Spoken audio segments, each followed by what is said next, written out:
At the upscale restaurant, La Magnifique, the evening atmosphere is filled with the seductive aroma of truffle risotto, the gentle laughter of distinguished guests, and the sparkling light from exquisite crystal glasses. Everything seemed perfect, until a small piece of news shook the luxury space. Alex Trump is coming. A skimmed waiter ran into the kitchen, his face pale, whispering this to Chef Ethan. The whole kitchen was immediately silent, as if holding their breath. Ethan, known for his brilliance and stern personality, was staring at the kitchen, only looking up slightly. With a tone that was both cold and resolute, he blurted out, "Tonight, I won't serve him."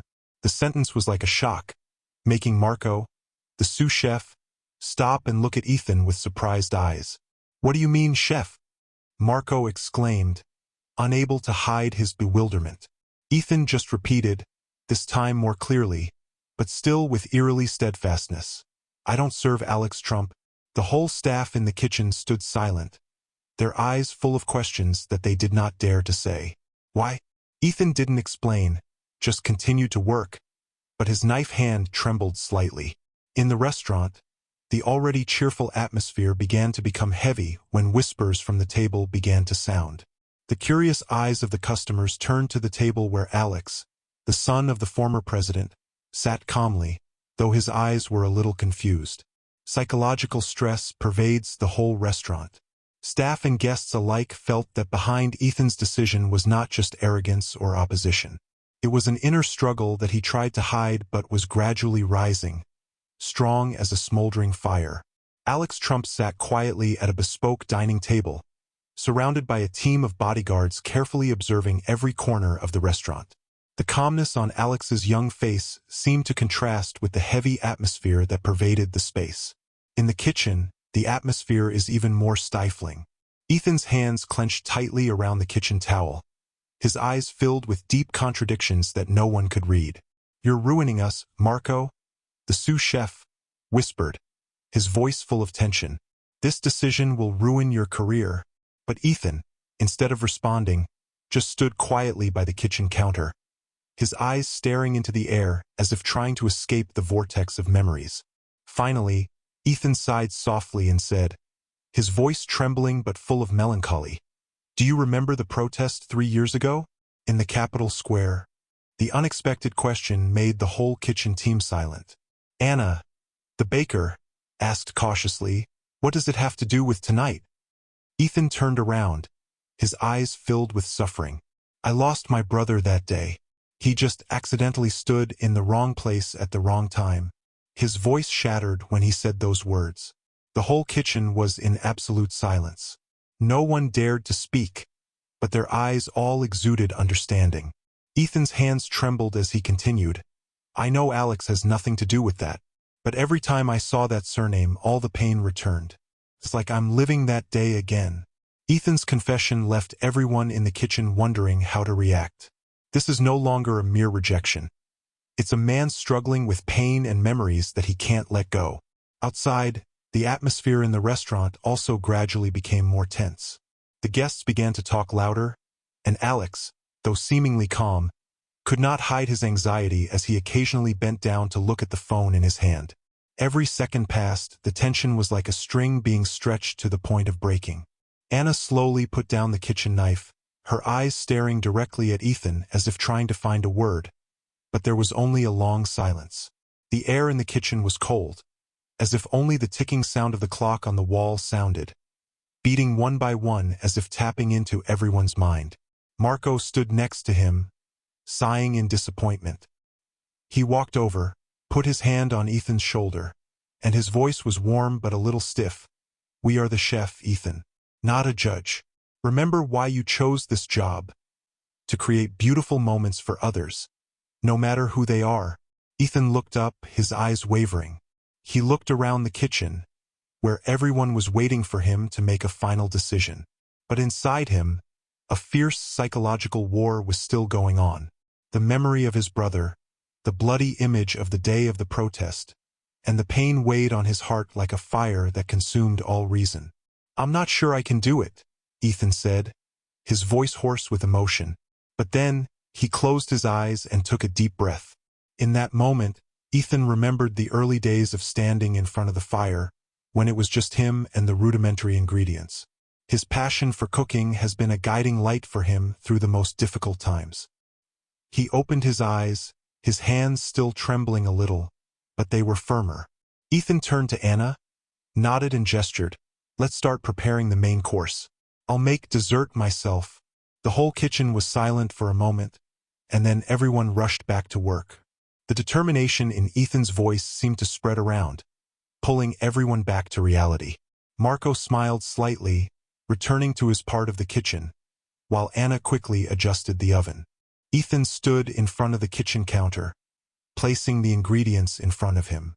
He touches each dish, feeling them with his whole soul. This time, each of his movements carries a deep sadness, but also a determination to reconcile with the past.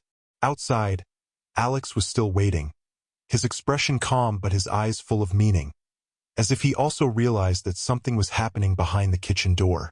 In Ethan's mind, this is more than just a meal. It was the biggest test of his career, a chance for him to face the ghosts of the past and find himself.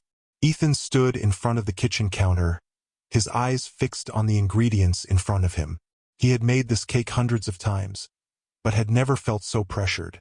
His heart skipped a beat, not only because Alex was waiting out there, but also because of the fear that this dish would be able to convey everything he wanted to say: apologies, pain, and hope. His hands trembled slightly as he took the butter and flour, but he quickly clenched his palms, forcing himself to focus. "You can do it," he said to himself, as if trying to convince himself. The sound of the whisk resounded evenly, mixed with the clicking of the cutting board around it. Every movement requires him to remain calm, but in his heart, a storm of emotions still swirls. Ethan did this while remembering Alex's eyes when he walked into the restaurant. There was no hatred, just a frighteningly calm look, as if he was ready to accept everything, good or bad. But it was that calmness that made Ethan even more pressured. He wanted this cake to be more than just a dish. It had to be a bridge. When the last fluffy powder was poured into the mold, Ethan felt his heart heavy. He placed the cake mold in the oven, his eyes glued to the countdown timer. Every minute passed like a long time, but he didn't leave. He stood there, breathing evenly, his hands clenched against the edge of the table, as if clinging to something so as not to fall. When the oven sounded the ting signal, Ethan opened the oven door and carefully took out the cake. The sweet aroma spread throughout the kitchen, but he didn't smile. The dish is finished, but will it be enough to break the wall between him and Alex? I don't know. Ethan placed the last plate on the tray, decorating every detail with absolute meticulousness. His eyes were cold but deep inside, there was a small glimmer of hope. He picked up the tray and walked outside, where Alex was waiting. The kitchen door closed behind him, and he understood that every word, every emotion would now be conveyed through this dish. Ethan walked out of the kitchen, the tray of cakes in his hand, his gaze not leaving Alex. His every step sounded gently but heavily, as if each step was a challenge he had to overcome. The dining room was silent, only the soft light shone on the dining table, where Alex was sitting, his eyes cold but full of thought, as if he was about to listen to a wordless confession. Ethan placed the tray on the table with a slow, deliberate gesture. He sat down across from Alex, clearly feeling the tension in the air. His hands clenched, the traces of the cake dough still on his fingers, reminded him of the care he took for this dish. Alex looked at him, his eyes showing no emotion, but the silence made Ethan even more confused. "This is my favorite cake," Ethan said, his voice low but nervous. He looked at Alex, hoping for some kind of reaction, even if it was just a frown. But Alex was silent, his eyes still glued to the cake on the table as if waiting for something. Ethan felt his heart tighten, but he forced himself to continue. "I know, you hurt me, and he can't change what happened. But I want to start over even if it's just a little.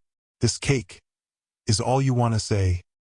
His voice was choked up, every word as if heavy, containing all the heartache that he could not express in any other way. Alex finally reached out and cut a small piece of cake. Ethan held his breath, watching Alex's every gesture. From the way he lifted the fork to the way he put the piece of cake to his mouth. Time seemed to stop when Alex closed his eyes, enjoying the taste. When Alex opened his eyes, his gaze was no longer as cold as before, but contained a vague hint of emotion. He put down his fork, his eyes touching Ethan's hopeful gaze. "The taste is the same," Alex said softly, a smile flashing across his face. Those words were like a breeze that blew away the worries that weighed heavily in Ethan's heart. "I don't know if this is a forgiveness or just a small beginning, but it doesn't matter." As long as Alex was willing to listen, to enjoy this cake, for him, it was an opportunity to correct all mistakes. Alex stood up, his eyes fixed on the window, where the light from the street lamp crept through the thin curtains.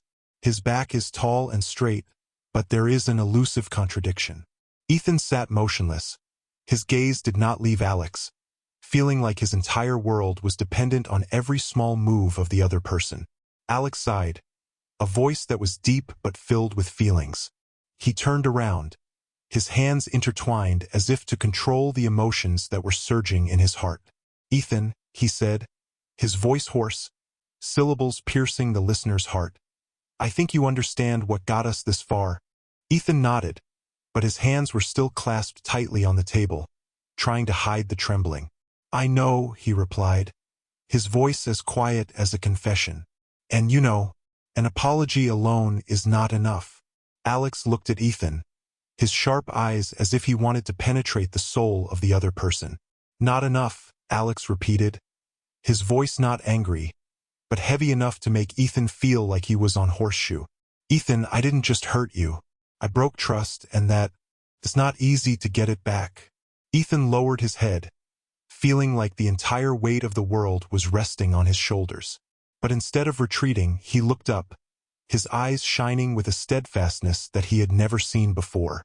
"I don't expect you to forgive me right away. I just want you to know, I'll do everything I can to fix it, no matter how long it takes." Alex was silent for a moment, as if considering every word Ethan said. Then he walked over, standing in front of the table, his eyes softening, though still a little distant. "Ethan, I don't need to promise. I need to see action. Words, no matter how sincere, cannot be replaced." Ethan nodded, his heart tightening, but at the same time there was a glimmer of hope. He knew that the road ahead would not be easy, but Alex's gaze, even if he was still on guard, had become less cold. For him, it was a beginning, an opportunity to prove that love and sincere effort can heal any crack, no matter how deep. Ethan sat back in his chair after Alex left, the room falling into a heavy silence. His eyes were glued to the cup on the table, where the streaks of water from the melting ice slowly spread, as if the feeling of emptiness was gradually seeping into his soul. Ethan reached out to his head, his fingers clenched into his hair, as if to hold on to a sense of reality as his mind sank into a mess of thoughts. Alex's words kept echoing in his mind, word by word like a sharp blade etched into his consciousness. "Words are not enough. I need to act." That sentence made Ethan feel both pain and awakening in his heart. He wondered, would he be able to overcome Alex's disappointment to prove himself again? Is this love worth his all, or is it too late to fix it? He stood up, his steps slow but determined. Each step is like an affirmation that he will not let fear or guilt get in the way. Ethan opened the door, feeling the cool night air seeping into his flesh, reminding him that life goes on, no matter how much hurt it is. Looking up at the starry sky, he whispered as if to himself, "I will change not only for you, but also for yourself." Although the road ahead is full of thorns, Ethan knows that only action and time can answer whether he has the strength to heal the love that was once everything to him. But at least he was ready to take the first steps on that journey. Ethan quietly walked into the small room, where the light from the table lamp shone on the uncertain shadows on the walls. He stood in the middle of the familiar space, feeling the heavy silence like an invisible pressure on his shoulders. His eyes turned to the photograph on the table, an image that once brought joy, now evoking unrelenting pain and despair. He approached, picked up the frame, and his fingertips glided lightly over Alex's radiant face. A feeling of sadness surged him, causing him to take a deep breath to keep his voice from shaking as he whispered, "You've done a lot of things wrong, but I won't give up." Determination flashed in Ethan's eyes, like a small flash of light in the dim darkness. He opened the drawer, took out an old notebook and a pen. Placing the photo right in front of him, Ethan began to write. Every word was sincere thoughts, apologies that had never been uttered, and promises for the future. Each stroke is an attempt to connect with Alex, to make up for the hurt he has caused. When he finished, he folded the letter carefully. His eyes softened, but deep in his heart was still worried. "Are you willing to read these words?" Ethan wondered. He knows that this action is just the beginning, but it is the first step for him to face his mistakes and rebuild his love from the pieces. However, he also understood that the road ahead depended not only on his efforts, but also on Alex's generosity. Ethan stood quietly in front of Alex's door, clutching the envelope containing the letter he had written hours earlier.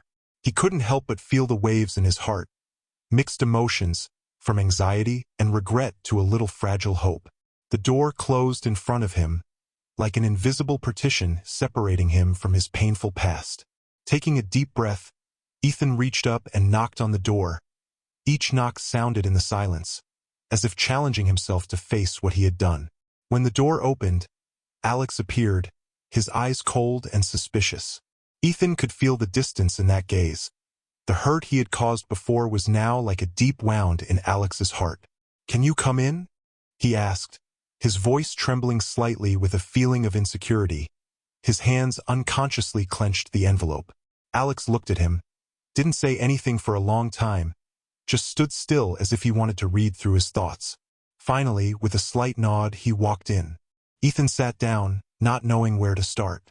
It felt like thousands of apologies had been blocked in her throat, unable to escape into words. However, while the atmosphere between the two was heavy, he decided to give the letter to Alex. "This is all you want to say. As long as you listen," he said, his voice full of determination, but his eyes full of anticipation. Alex looked at the letter, then at him again, as if waiting for something.